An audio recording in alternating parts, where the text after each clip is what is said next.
So everything has been leading up to this point ever since God made the promise to Abraham hundreds of years before. This is the first battle that they will have for the land that God has promised them.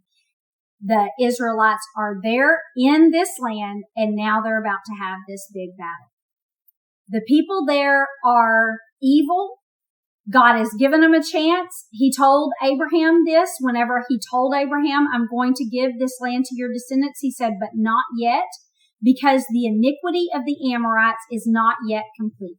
So God has given them full chance to change their ways, and they have not. And so now it is time, and God has devoted them to destruction. The whole city is going to be demolished, and this land is now going to belong to God's people. And we'll see throughout this time that after the battle is over, some of the things are devoted to destruction and some of the things are devoted to God. And so that's what we need to be thinking about with ourselves today. Is God a priority to us? Are we devoted to Him? Or are we devoted to ourselves, to this world, doing things the way we want to on the road to destruction? So here's the story of the fall of Jericho. The Israelites crossed over the Jordan River, and they're now in the promised land, and everyone knows it. And they're afraid. They know everything that has happened on the other side of the Jordan, how they defeated the kings there. They know how God led them out of Egypt by parting the Red Sea and then defeated the Egyptian army by making it collapse on top of them. They know how they also crossed the Jordan River just now on dry ground. So they know that God is with His people, and they are afraid, everyone in the land. And so Jericho, remember whenever the spies went to check out Jericho, they had open gates through the day. They would open their gates in the daytime. They would let people go in and out, and then in the evening they would close the gates.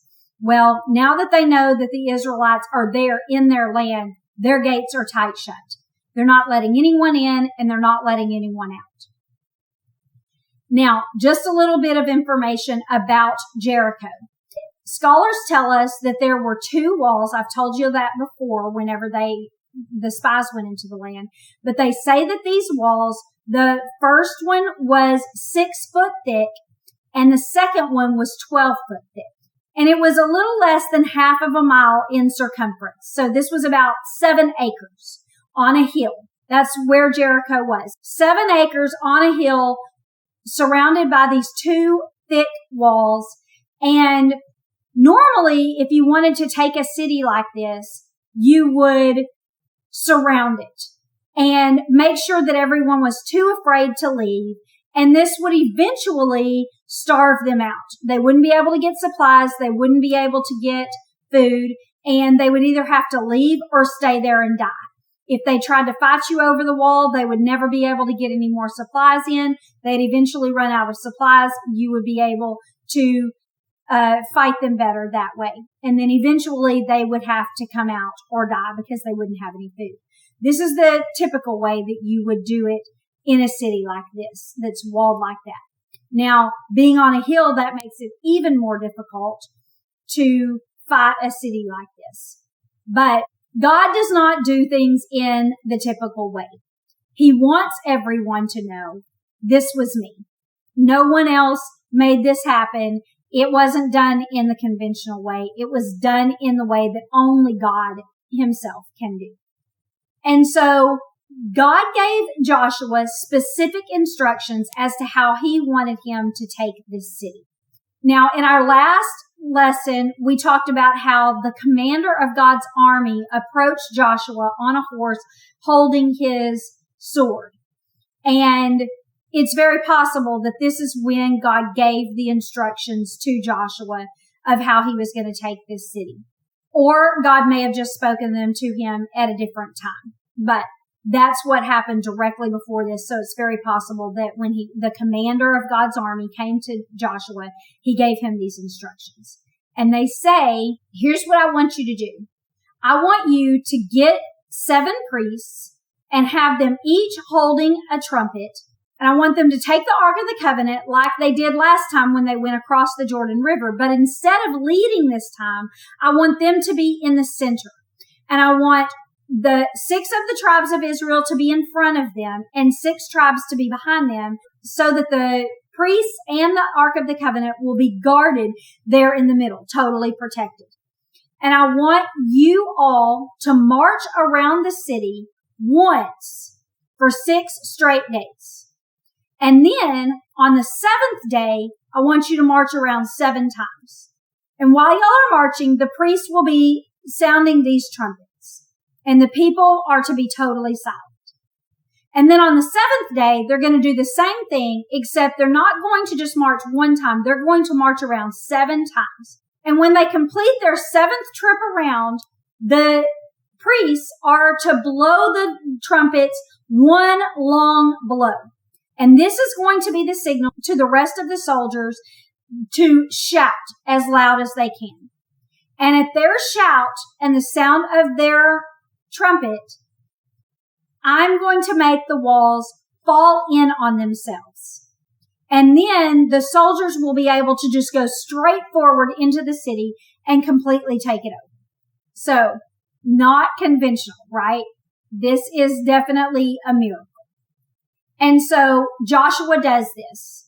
He gets the 7 priests, tells them to take their 7 trumpets, get in the center. He gets the troops on either side of them. They're protected, and he sets out on the first day towards the city of Jericho and marches around the city one time with the priests blowing their trumpets, and then they go back to camp. That's it. The next day, same thing. Next day, same thing. Every day for 6 days.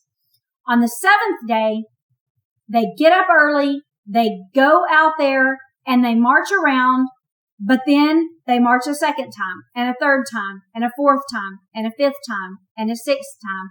And on the 7th time, the priests blow the long war trumpet, and the army sounds their battle cry, and God makes the walls fall in on themselves, and the whole army rushes into Jericho, and they kill everyone there except for Rahab. Remember that because Rahab saved the spies, they told her they would save her and her family. So she lived inside the wall, inside of those 2 walls. They had houses, and all of the wall fell except for where her house was. Her house was saved, and she was the only one that was saved. And so they went in, they killed every living, breathing thing there. God said, all of the people there are evil, and I have completely devoted this city to destruction. And so all of the people were killed. Then they took Rahab and her family out.